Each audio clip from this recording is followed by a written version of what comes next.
ये जंगल मुझे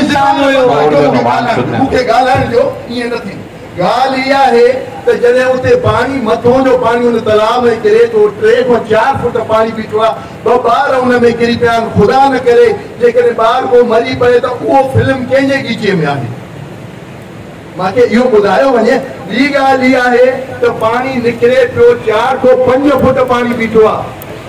इब्ला साईं तव्हांजी चेक त कयो न तव्हां बग़ैर ॿुधाइण जे राति जे अंधेरे में पाइप पटाए वियो ट्रैक्टर खणी वियो माना असां चूंडियल जेके निमाईंदा आहियूं असांजी का हैसियत ई कोन्हे का त हाणे सुभाणे वरी के बारिशूं थियनि थियूं उन पाणीअ जो कलर ॾिसो पंहिंजो मुंहिंजा मोहतरम अवां 10 मिंट उते बीह ॾेखारियो मां तव्हांखे जस ॾींदुसि पर उन्हनि माण्हुनि खे जस आहे जेके उते रहनि था उहे ॿार बीमार थी पिया आहिनि चमड़ीअ जी बीमारी फैलिजी वई आहे जेकॾहिं ख़ुदा न करे पाणी बारिश वरी उते पई त इहो जेको आहे ओवरफ्लो थींदो कब्रिस्तान में पाणी हलियो वेंदो उनजी ज़िमेदारी कंहिंजे मथां हूंदी सनाला जे मथां हूंदी अवां जे मथां हूंदी या कंहिं ॿिए जे मथां हूंदी आपको क्या प्रॉब्लम है ट्रैक्टर लगाने में उधर कोई एतराज नहीं है तो लगा दो क्या इशू क्या है उसमें सर 7 वाली मीटिंग का मोटर का गांगलो यार 7 वाली मीटिंग को छोड़ो ना इनका पानी डिवॉटरिंग तो होनी है ना ये जो क्या 7 वाली मीटिंग को क्या प्रॉब्लम है पानी कब्रिस्तान डूब रहा है दूसरी साइड से इस वजह से वो कह रहे हैं झूठ है ये बिल्कुल हकीकत से बर्फ से पानी वो जो है साइड एरिया के एक जो है मेन होल में जा रहा है कब्रिस्तान में पानी जा ही नहीं रहा है ये दानिशदार तौर पर किराए करवा रहे हैं मैं आपसे एक और भी गुजारिश करूँ असल छो किराए कराएंगे मुझे जबान बंद छोड़ा जो मुझे गालान छोड़ना जो मां झूठ निमाइंदो मुझे हक तो मुझे गालान जो हो करे तो तारा सा देता किराए कराएंगे रात जो 1 बजे 3 बजे कई बजे भी तो जो मसलो पर जो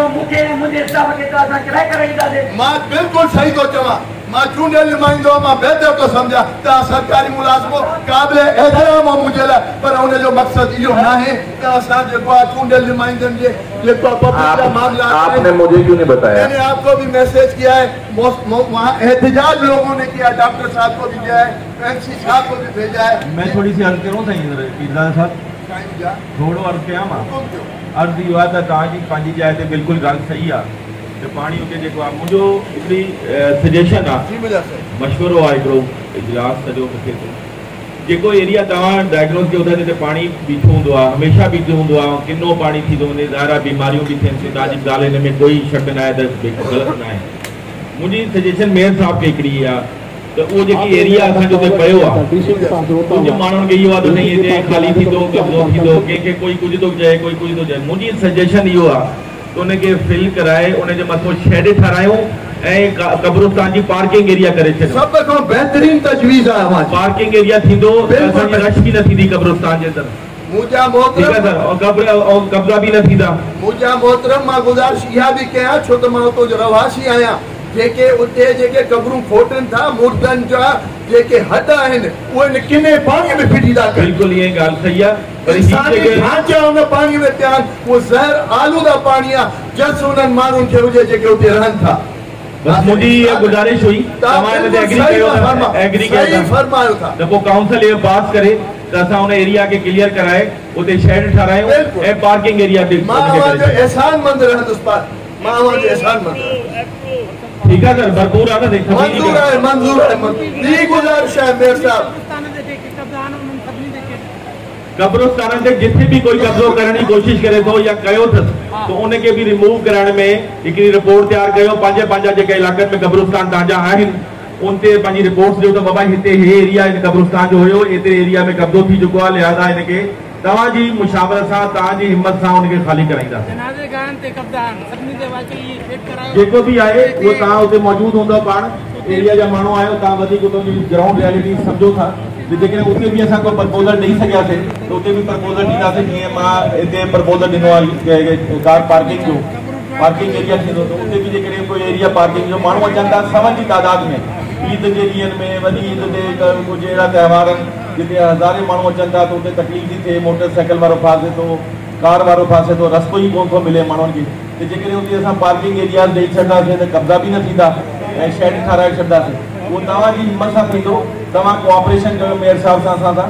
त जिंदा ये जेको कोऑपरेशन सां इंशाल्लाह ये मसला हल थी सघंदा। डॉक्टर साहब अवां जे जस हुजे अवामी माण्हू अवाम जा मसाइल खे सम्झो था। अवां तो मां अवां जो थोराए थो पंहिंजे यूसी जे तरफ़ों ॿी मेयर साहब खे गुज़ारिश इहा बि कंदुसि। अॻे इजलास में मां हिकिड़ी अपील कई त असांजो इहो पथर टकर वारो इलाइक़ो आहे, पीअण जे पाणी जी सदी तकलीफ़ आहे। साईं हुकुम कयो त वाटे वाटर पंप हणाए ॾिनो, पर हिन मां ते को उते अमल कोन थी सघियो। ॿी अपील इहा बि कंदुसि मां त हू जेको इलेक्शन जे दौरान रोड जो कमु रहिजी वियो, शाह साहब रहाए वियो आहे, त महिरबानी करे उहो चालू करायो वञे। वो काम मैंने स्टार्ट करवाया था, लेकिन वहाँ पे फिर आप लोगों की तरफ से पैगाम आया कि खुशहाल की कोई लाइन है, उसके कनेक्शन करवाने हैं। मेरे मोहतरम मेरी यूसी में नहीं हो सकता है, आगे हो थोड़ा सा आप लोग आपस में कोऑर्डिनेट कर मेरे मोहतरम आप सही फरमा रहे हैं, लेकिन मेरे यूसी में ये इशू नहीं है। अभी आज से 10 दिन पहले देखें वहाँ पे काम स्टार्ट हुआ था या नहीं हुआ? बिल्कुल हुआ था, बिल्कुल हुआ था। फिर आप हम आपके शुक्रगुजार हैं। वही मैं कह रहा हूँ, मैं फॉलो कर रहा था। फिर आप लोगों की तरफ से मुझे मैसेज आया कि कोई खुशहाल की लाइन है और एक कोई पता नहीं ड्रेन है, ठीक है, कि वो डाल दी है। मुर्तजा कांगलो, नवाज रुफी और एक रफीक थे, आप लोग एक आपस में मीटिंग करके मुझे बता दें। सर मैं एक और गुजारिश करूंगा, नवे पिंड आगा बदरती कानून में करोड़ों रुपए की लागत से एक टैंक बना हुआ है, करोड़ों रुपए खतीर रकम खर्च हुई है, लेकिन वो टैंक एक दिन भी इस्तेमाल में नहीं आई है। मैं पूछना चाह रहा हूँ आखिर ये टैंक बनी क्यों है और अभी तक वो जो है फंक्शनल क्यों नहीं हो सकी है? क्या वजह है? उसमें क्या फॉल्ट है? गवर्नमेंट के पैसे हैं, सरकार के पैसे हैं, अवाम के पैसे हैं, आखिर क्या वजह किया? गलत प्लानिंग थी तो उसकी इंक्वायरी करवानी चाहिए। वो फंक्शनल है, लेकिन वहाँ के लोग कहते हैं कि प्रेशर से आप मेरे मोहतरम उस टैंक के नीचे जो है सागी खाना बना हुआ है, हमारे बच्चे खराब हो रहे हैं। मेहरबानी करके या तो वहां से वो सारा सिस्टम खत्म करवाया जाए या उस टैंक को चलवाया जाए। दूसरी बात है, कब्रिस्तान में जो चाली है वहां पर एक सोलंगी साहब है, ठेकेदार साहब है, उसने काम शुरू किया, मट्टी डलवाई, वो छोड़ के आधे में काम चला गया है। तो आप इनायत करें हमारे ऊपर, एहसान करें,